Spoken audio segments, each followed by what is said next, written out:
Live from Washington, D.C., this is Balance of Power with Joe Mathieu and Kaylee Lines.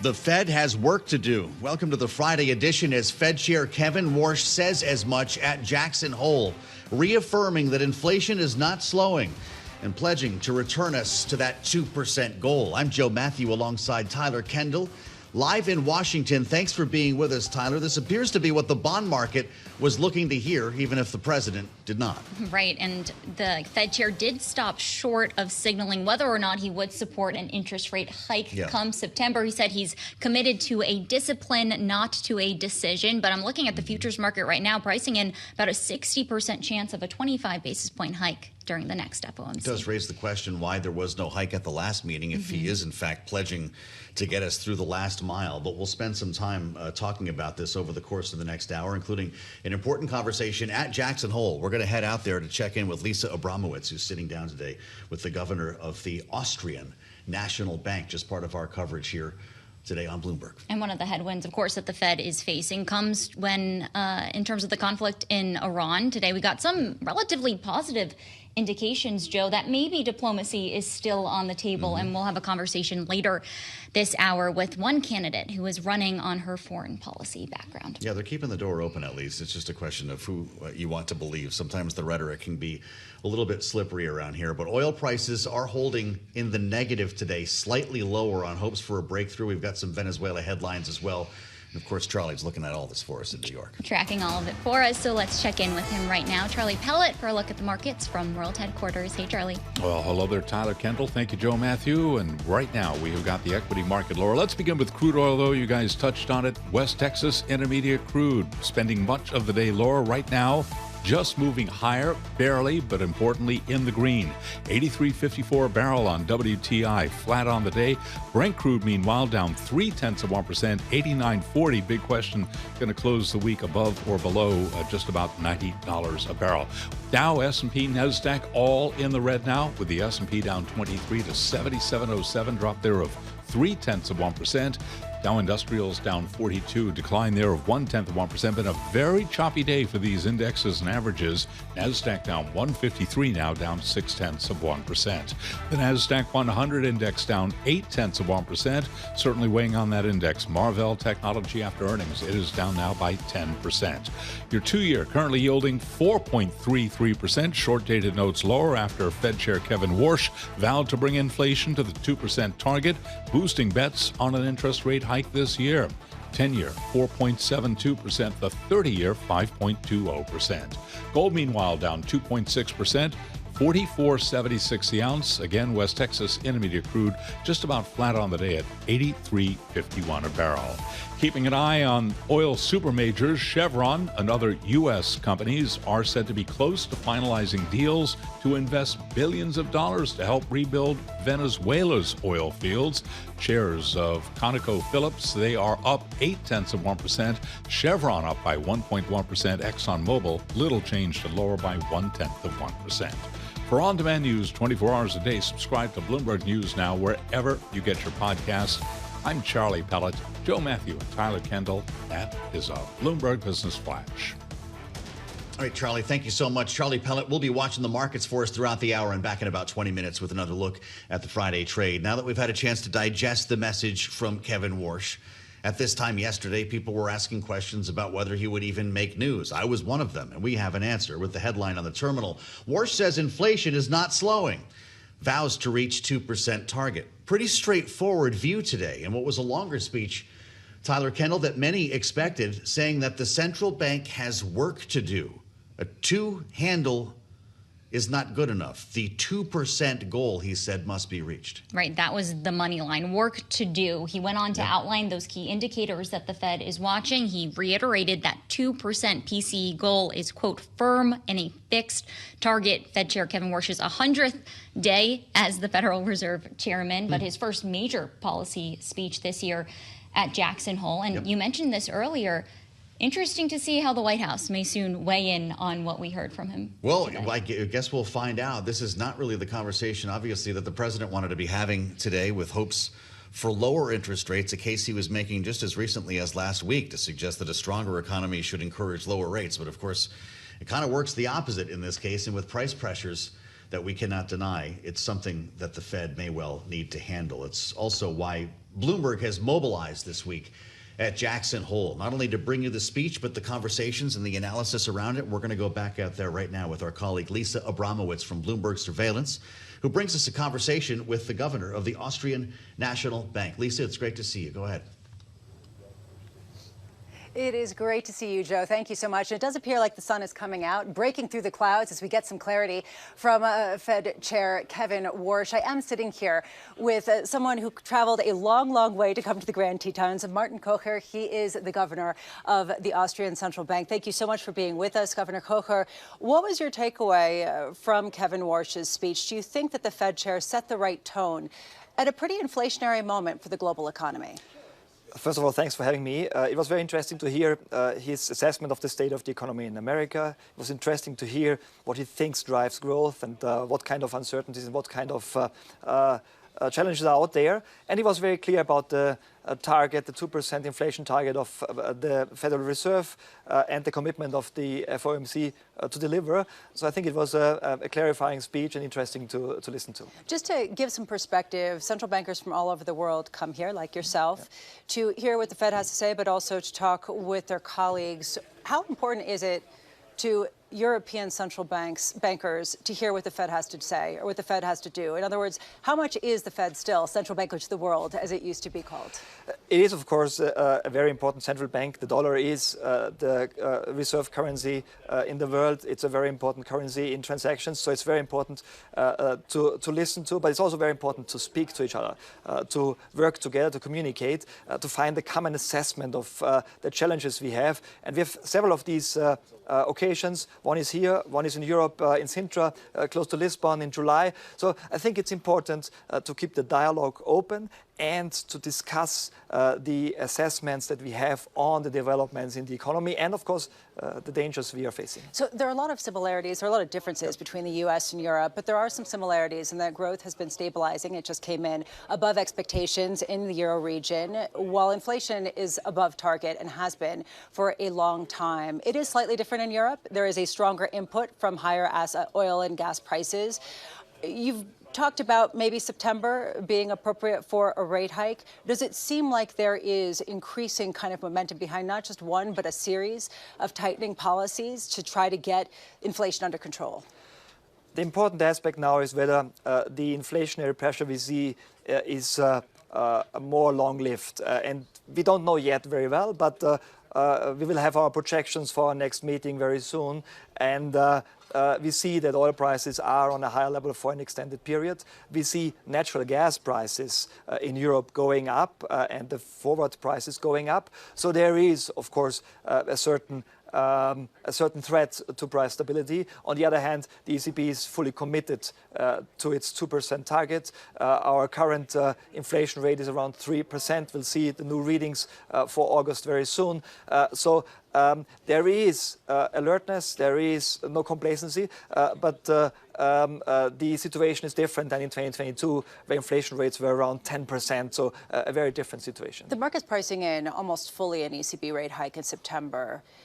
How do you determine whether you need to go further than that? How do you determine whether there needs to be a series of tightening versus just simply a one-time adjustment to try to calibrate policy?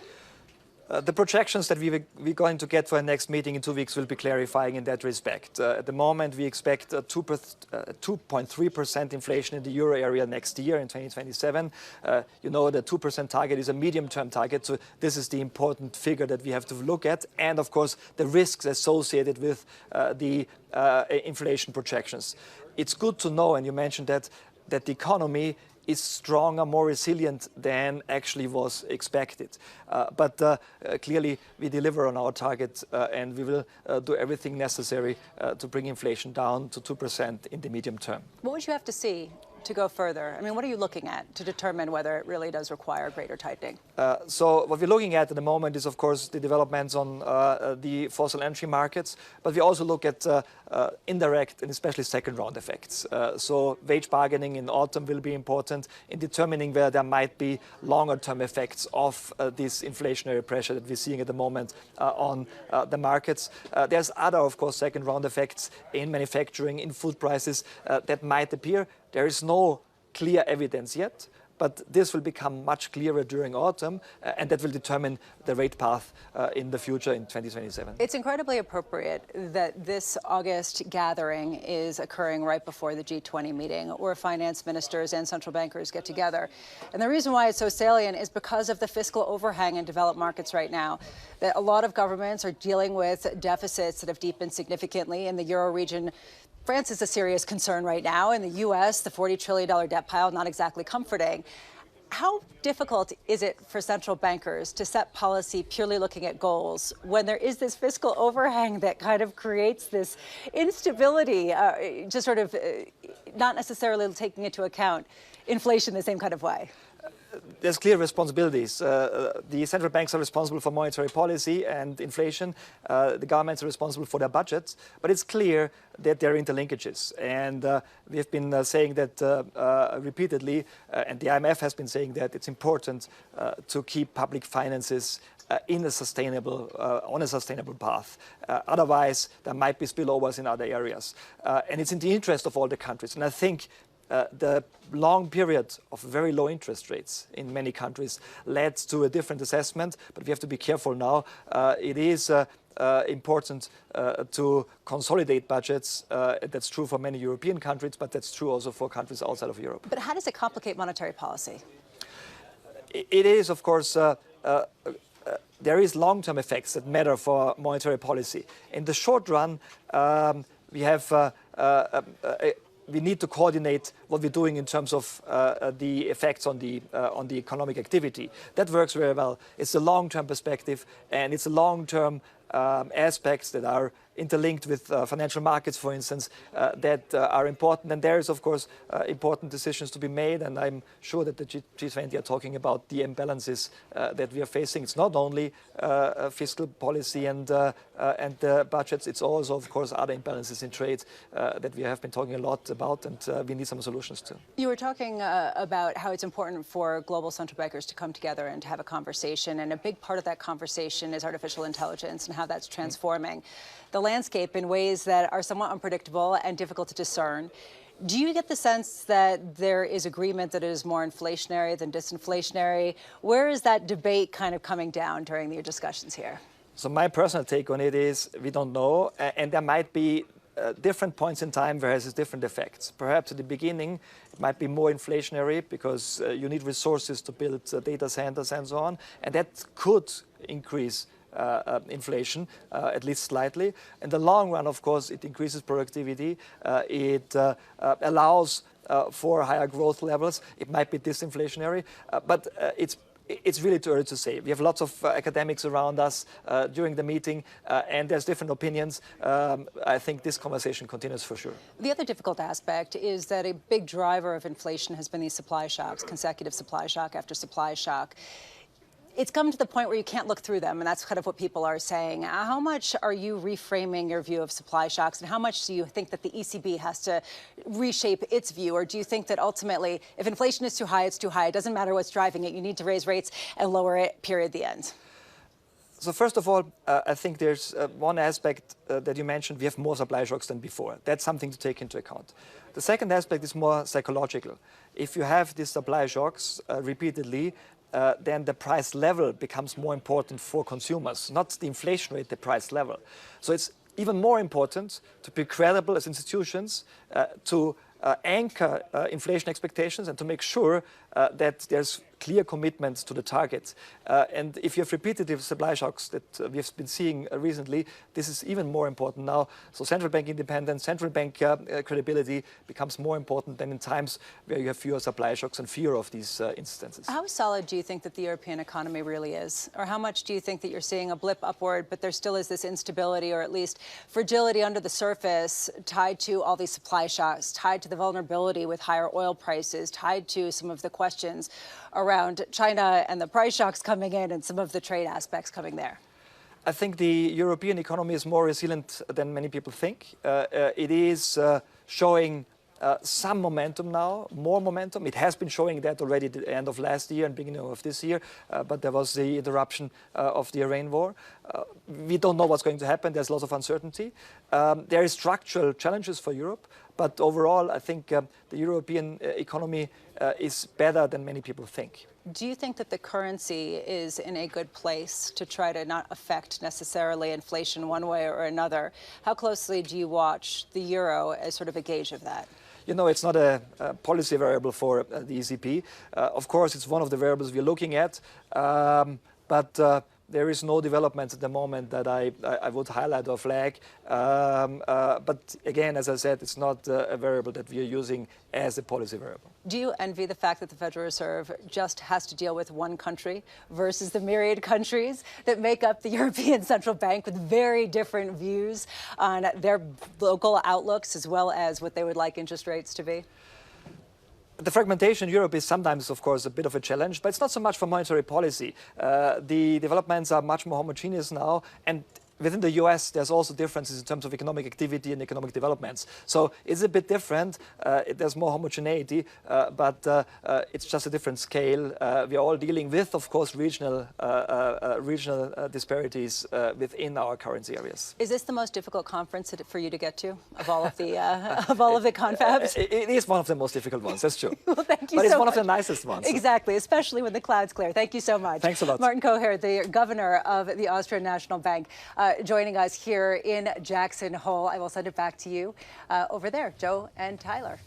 All right. Sounds great. Lisa, so much. Thank you for such great coverage from Jackson Hole and a conversation you're not going to hear anywhere else today among the Grand Tetons and some pretty deep thoughts about Kevin Warsh's speech this morning. We saw a lot of headlines go by from Mr. Kocher. Important how long-lived inflation proves to be, and there are threats to price stability, alertness, no complacency. It sounds like central bankers are together on this. Tyler, Kendall, it's just a question of how much patience the market has. Exactly. The question now becomes when, including how we are looking at the next round of data here in the U.S. before the September 16th FOMC meeting. That will include CPI, but you also heard him go on there to talk about some of the issues and questions around the conflict in Iran, right, as we continue to get headlines about it today. You can't really separate these two stories, including our conversations, even just in our last hour, with cattle ranchers who are pointing to the Strait of Hormuz when it comes to the price of diesel, when it comes to the price of fertilizer. Bond markets have been listening today, of course, keenly aware of the speech in advance. We've got a 30-year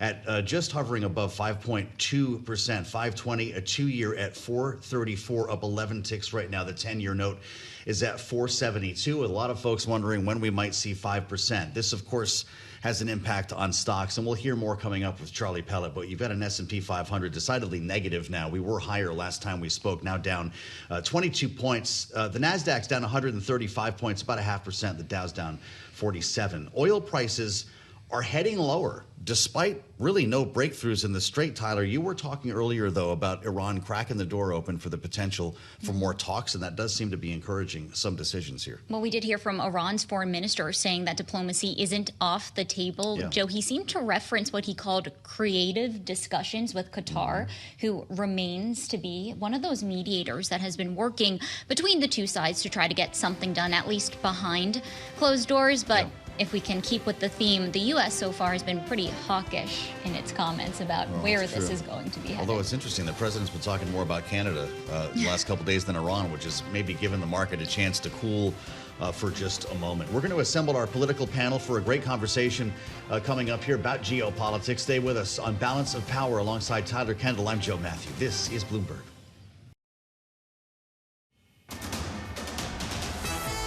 It's 121 on Wall Street. We do check markets all day long here at Bloomberg. The Dow, the S&P, NASDAQ, they're all in the red right now. Fed Wednesday, Kevin Warsh, Fed Friday, Kevin Warsh speaking out at Jackson Hole. The Dow, the S&P, NASDAQ lower. This right now with a 2-year currently yielding 4.34%, the 10-year 4.72%, the 30-year 5.20%. We have got stocks declining today. The S&P down 24 points right now, very close to session lows, down 0.3%. The Dow down 0.1%. Dow has been swinging between gains and losses. NASDAQ down 0.5%. Right now, spot gold is down $113 the ounce to $44.85, drop there of 2.5%. West Texas Intermediate crude back in the red, down 0.2%. 83.40 a barrel of Brent. 89.31, drop there of 0.4%. Briefly, we got Rivian Automotive shares now trading down 5.9%. This after announcing that its CFO will be stepping down to take the same role at GE Vernova. I'm Charlie Pellet. That Joe Mathieu and Tyler Kendall is a Bloomberg Business Flash. Many thanks, Charlie. We'll check back in with Charlie Pellet, get another read on the Friday trade coming up in about 20 minutes time here, of course, keying off the comments of Fed Chair Kevin Warsh earlier today at Jackson Hole. We've generated a lot of headlines, and the markets have been keying off of them with a serious take on inflation, saying it is not slowing, vowing to reach the 2% target. This feeds into conversations, Tyler Kendall, about the direction of the bond market, which was listening intently this morning, but also the future of the stock market as prices set the path forward. Right. Investors seeming to get what they wanted to hear. We got a much different reaction today in the bond market compared to the last time that Fed Chair Kevin Warsh spoke after that July FOMC meeting. And part of the reaction then factored into a conversation that David Weston just had on Wall Street Week this week. It's airing tonight with David Bianco, the DWS America's CIO. Here's a preview. We've noticed during the summer that yields, and especially real yields, have gotten to some of the highest levels they've been in nearly 25 years, since before the financial crisis of 2008-9. There are a bunch of causes to it. This has been playing out over some time. So you're saying, yes, it's been a gradual rise in yields, but we've gotten to the point where a lot of people turn around and say, what happened here? These are really high interest rates, high real interest rates. What's happened? What I think is interesting to note is that even though topics like inflation, which remains above the Fed's target for more than 5 years, that's important, and there's a lot of future inflation uncertainty. And we always talk about things like employment and growth. That, to me, is not the main reason why yields have climbed to these levels and to new highs in the past 25 years this summer. The main reason that real interest rates are so high is secular in nature, and it is the deficit. It is the government debt to GDP. The deficit above 6% of GDP, likely to stay that way for a long time. And importantly, how that deficit needs to be funded. It needs to be funded more domestically. We have a new world trade order. We buy less of China's things. They buy far less of our bonds. But also Europe, Japan, they're running deficits. Japan has inflation. They'll probably be raising their interest rates further. And even in Germany, my colleagues at Deutsche Bank, even the Germans are Keynesians now, a lot of fiscal deficit spending. When we think about the yield on treasuries, we tend to focus on the Fed, even as they meet in Jackson Hole this week. But we had the Secretary of Treasury, Scott Bessent, last week, sort of get in the game, it felt like. Got in the game, with his move that appeared to be directed toward the long end. What do you make of that? I mean, it's ironic to me, at least, that after we'd had Kevin Warsh say, pay attention to the ball, not the referee, we had the referee in the form of the Treasury Secretary jump in the game. Oh, you're reading my mind. I was thinking the same thing. Exactly. Now, there are a lot of things that I admire and respect about Treasury Secretary Bessent. Really energized Treasury Secretary, a lot of great ideas and targets. One of my favorite things is the 3-3-3. Let's get real GDP growth to 3%. Let's get the deficit down to 3%. That'll be hard from over 6. Increase more oil production. Those are great ways to really bring this problem under control. But this particular idea, I don't like at all. I don't think it's going to work. Maybe our Treasury Secretary is, taking inspired by our president to jawbone the market and tell the market what it wants to hear. But I don't think it would take a lot more money than they've talked about to drive longer-term Treasury yields down. And it's inappropriate for the Treasury Department to do that when that's monetary policy. The Fed should be doing it. You can hear the full conversation with David Bianco on the terminal and online, and tonight on Bloomberg's Wall Street Week with David Weston. That starts at 6 p.m. Eastern Time, right after the late edition of Balance of Power. We are watching yields move today. I will note, after that conversation about the 30-year, where the yield was negative coming out of the speech this morning, it is now up a tick, back to 5.20, 520 on the 30-year. Much more emphasis on the short end of the curve, though. The 2-year's up 11 ticks to 434. The 10 years up 5 to 472. Stock market decidedly lower now. The S&P 500 is down 23 points, and the NASDAQ is losing 137. Tyler, the conversation about prices is a stubborn one, as is the credibility of the Fed and what the market believes might come at this next meeting. We see an increase in expectations for an interest rate hike. A lot of folks are asking, after the case that Warsh made this morning, why there might not have been a hike last meeting. And also questions here in Washington about the credibility in terms of bringing down a $40 trillion public debt. And as we still wait for more details from the Treasury Secretary, Scott Bessent, who said that as soon as this week we could have gotten what it's going to look like in terms of fiscal consolidation to help ease some of these concerns when it comes to yields. That's right. So we play it to the panel. Bloomberg Politics contributors Rick Davis and Jeanne Zaino join us right now. Rick is our Republican strategist, a partner at Stonecourt Capital. Jeanne is our Democratic analyst and democracy visiting fellow at Harvard Kennedy School's Ash Center.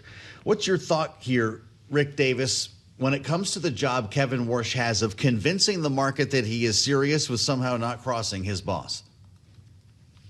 Yeah, the hawks have landed at the Fed, it sounds like. And look, I mean, he has been not the kind of Fed chair that wants to spend a lot of time communicating. And that means that we're going to have a little bit of a vacuum when it comes to reassuring consumers. And that is clear, too, in the Michigan Consumer Confidence Index, Sentiment Index, where this latest numbers out of Michigan indicate that consumers are thinking long term that interest rates are going to be sustainable over 3.5% to, in many cases, 4%. That's gonna mean someone has to have a conversation with consumers even while monetary policy is being affected. I don't know if he can actually play the ref and convince Donald Trump of the merits of higher interest rates. Even this afternoon, Donald Trump was out flagging lower interest rates at a time when his Fed chief has done exactly the opposite. So I think he's got the same uphill slog on that case that the previous Fed chairman had. Well, so Jeanne, to Rick's point, what does an effective conversation with consumers actually look like for those that are running for office this year? Yeah, it's going to be really difficult because, Tyler, people are so unhappy with the state of the economy. I mean, you look at the latest CBS poll, 69% of Americans dissatisfied.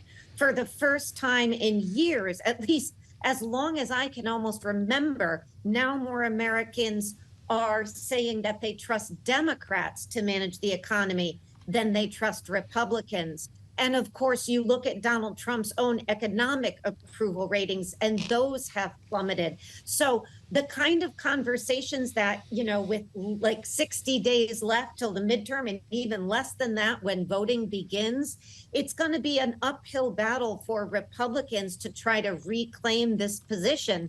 And so I think what we're going to see in the election, at least, is to try to deviate to other issues. Like we listened to Ted Cruz talking about the Senate race in Texas. He's not going to focus on the economy. He's focusing more on Tallarico and you know, trying to paint him as extreme and red versus his counterpart there, Ken Paxton. So I think they're going to try to deviate from it. And, you know, you mentioned, and I think it's so important, the $40 trillion in debt. That is an astonishing number. And even as we move away from the electoral aspect of this, what does this do as Congress comes back and tries to deal with a plan by the White House for more spending as we remain in this war with Iran and on the military. These are big policy questions, going to be very hard to deal with. Does Kevin Warsh dare hike interest rates in September, Rick? When you start getting that close to an election, it becomes a question about the political implications of a move like that. And if he does, there will be a period of time in which we have high prices and even higher interest rates. What's the impact on the voter? Well, taking my Republican hat off and just wearing an American hat, I hope he pays no attention to the political machinations of midterm elections. That's not his job. And even though he works for a president, he's supposed to be independent, which is why we need him to take a blind eye to the political realities of what's happening in the country. The advice I've always given independent agency directors is your day job is the thing you got to focus on, not the politics, not the White House, not all the other noise in the media that you have to deal with. If you do your day job, everything sort of settles into the right way. And so that's what the chairman has to do. He's got to do his day job. And if it requires a rate hike, then he's going to have to talk about a rate hike. It would help if he prepared the public for those kinds of things. In other words, if you sort of know it's coming, or your data-driven models are saying that it looks like you're going to do it, then don't surprise anybody. I mean, try to lay the groundwork for it. But at the end of the day, pay no attention to the man behind the curtain. Politics will only screw you in the end. Well, actually, our Michael McKee had spoken to Jeff Schmid yesterday, who said that the midterms wouldn't be a factor in any of their decisions as they maintain this institutional independence. Jeanne, I wanted to ask you about something that Kevin Warsh's speech actually didn't hit on, which is higher mortgage rates. This month, we're seeing them at their highest level since July of last year. What could the Democratic Party do at this point in time? We're talking a lot about Republicans playing defense, but as a Democratic strategist, how could a Democratic candidate go on the offense here as we get closer and closer to Election Day?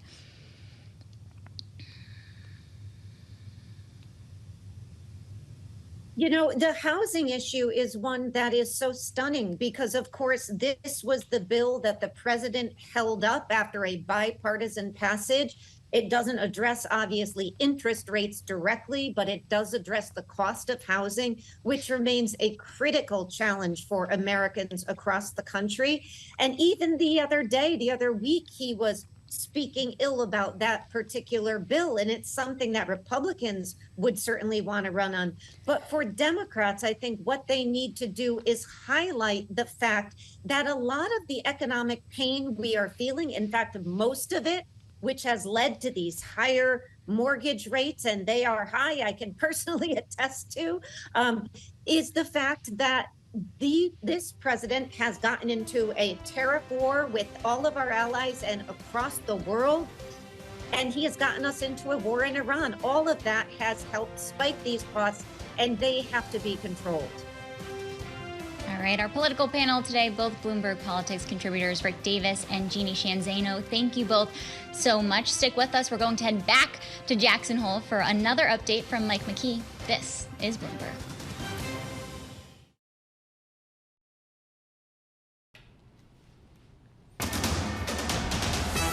It's 1:40 on Wall Street. We do check markets all day long here at Bloomberg. It is a Jackson Hole Friday. We have got the Dow, the S&P, NASDAQ all trading lower. Two-year yields are jumping after Kevin Warsh's inflation pledge. The S&P 500 index down 25 now, 77.06, down by 0.3%. Warsh is vowing to bring inflation to the target, boosting bets on a rate hike and stabilizing longer-dated bonds. S&P, as I mentioned, lower by 0.3. Dow down by 0.1%. NASDAQ right now down 0.5%. The SOX, the Philadelphia Stock Exchange Semiconductor Index, down 3.3%. Marvell Technologies helping lead the index lower, down by 10% right now after earnings. 2-year, 4.34%. Your 10-year, 4.72%. And the 30-year, 5.20%. Gold is down 2.7%, $44.73 the ounce. West Texas Intermediate crude now down by 0.2%, $83.34 a barrel. Brent, $89.31. Barrel of Brent down by 0.4%. Marvell Technology did report second quarter results that modestly beat expectations, but as I mentioned, we got the stock down now by 10%. Also, shares of NVIDIA, which surged more than 7% yesterday, giving back some of that today, down right now by 4%. Recapping, 10-year yield 4.72%, S&P down 0.3%, just about the low of the day. For on-demand news, 24 hours a day, subscribe to Bloomberg News Now, wherever you get your podcasts. I'm Charlie Pellet. That is a Bloomberg Business Flash. Charlie Pellet, thank you, sir. He'll be back coming up at the top of the hour, 2 p.m. Eastern Time, as we kick off Bloomberg Business Week Daily. As Charlie mentioned, the bond market keying off the message from the boss today, Fed Chair Kevin Warsh at Jackson Hole, making it clear that he is serious about inflation, which he says is not slowing, pointing to the last many months of watching the data. Listen. Now, there is one signal nobody can miss. The responsibility for 65 months of sustained elevated inflation sits squarely with the central bank, and that's where it belongs. So here is my standard. We must be confident that underlying inflation is moving to our objective, clearly and at sufficient speed. Otherwise, we have work to do. That's our job, that's our mandate, and that's our charge to keep.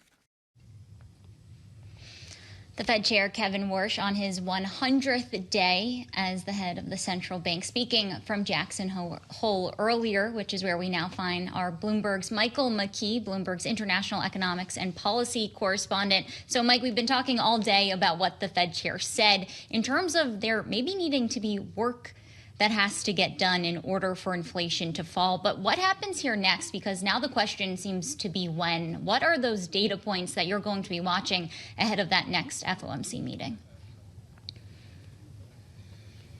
Well, the next things we're going to watch, obviously, is next week's payrolls report. If that comes in neutral, in other words, not too many jobs lost or gained and the unemployment rate basically unchanged, then they can put that aside again, as the Fed officials, including the chairman, have said today.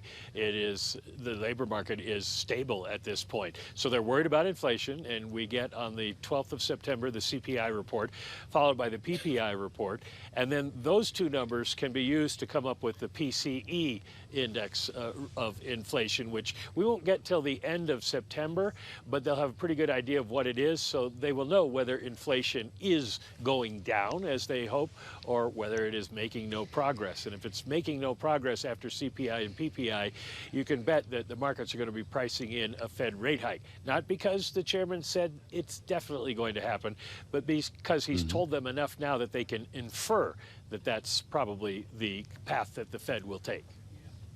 So did the mood music change after the speech? Mike, what's the mood there? Are people surprised that he took such a hard line? I think the markets pressured him into that. They basically told him that they were not happy with the way he had performed at the July 29th press conference. And today he gave them what they wanted. He basically said at this point that inflation is a danger, which he said before, but then he added onto that and said the Fed will act if necessary. And he didn't, as I mentioned earlier, specifically talk about rate increases, but he did suggest enough to infer that's what he's talking about. And that's what the markets wanted to hear. They wanted to know not just that he doesn't like inflation, but that he's going to do something about it and how he's going to do something about it. Mike, all of this is factoring into the conversation about the Fed's credibility. We spoke earlier this week and you broke the news in terms of Lisa Cook sending this letter to the White House. Just wondering if we've gotten any update there and what you're watching for in terms of how the White House may be responding to everything that we're hearing today. Well, we're all kind of monitoring the Truth Social feed because we want to see if the president says anything about Lisa Cook, who is, by the way, here. But I have noticed in doing that he's occupied by a whole lot of other subjects. So I don't think it's going to be top of mind for the White House today. And it would not benefit the president a whole lot to come out and criticize this speech because, again, it's innuendo, inferring, and that sort of thing. So probably not going to hear anything from him until we get some sort of data point he can crow about or complain about, and then give him some advice going into the meeting. Okay, that's the model, I guess. Mike, just quickly, before we say goodbye for now, what happens if there's no hike in September? How would the bond market react? That's all totally going to depend on the data. If we get a CPI that suggests that there is decreasing inflation pressure, then the market's not going to be unhappy if they don't get a hike. But also remember in the speech today that he laid out two criteria, not just whether inflation's going up or down, but the breadth of inflation. How many things in the inflation reports are going up or down? 54% were going up, so a majority in the last reports. So we got to watch that as well.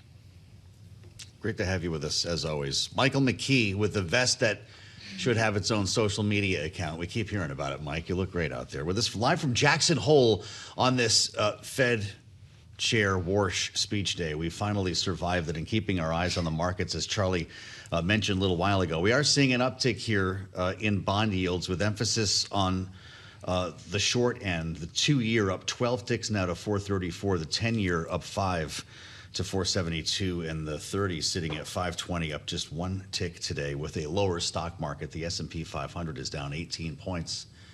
On the 6-month mark, this is 6 months today since the start of the Iran war, which has come up repeatedly over the course of the past couple of hours here, with so much focus on price pressure, the Strait of Hormuz being the focal point here, sending prices, of course, of energy higher, but also other things, other inputs like fertilizer. The President of the United States in the Oval Office asked about the war yesterday. Listen.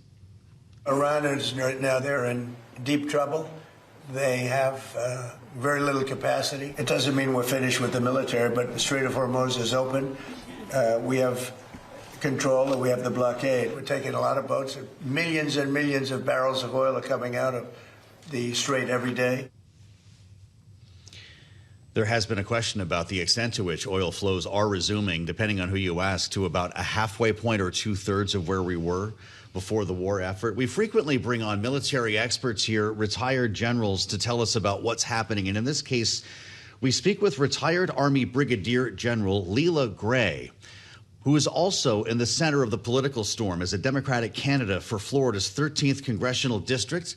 It's great to have you, General. Thanks for joining us today on Bloomberg TV and radio. We'd like to get to the issues that are, of course, driving decisions in your campaign, and we'll be hopefully speaking with your opponent as well in the near future, Anna Paulina Luna. But I'd like to ask you about what your thought is 6 months into a war that the president initially said would last 4 to 6 weeks. Are we closer to the beginning or the end? This has been a heavy toll, I think, on certainly the military and their family members. We've lost 18 service members. We've had over 750 wounded. And this is a heavy toll for them. And if you assess where we were before we went into Iran, where we are today, I think you're going to see a stark contrast that has achieved nothing but a cost of living crisis. And right here in Florida, you know, those choices, that reckless choice to go to war with Iran has created a situation for people that are unable to afford to live day to day. I just received information and found out that Floridians have paid almost $4 billion more for gas. Right here in my area, it's already still $1 higher than it was before our war with Iran. And the cost of living crisis is very real here because we are a coastal economy. And the people that I'm talking to every single day, boots on the ground, they're telling me that they feel like they can't survive, that they feel like they've been forgotten. And this is exacerbated when we make a choice to go to war without the proper planning and certainly without a concrete strategic objective. At this point, though, the administration is trying to get diplomacy back on track. We heard from the U.S. Treasury Department earlier this week that there is going to be more economic pressure on Iran. At this point, do you agree with that approach from this White House, that they should opt to use these other tools instead of, say, restarting kinetic action? Those tools should have been used on the front end. We should not have gone into the kinetic action.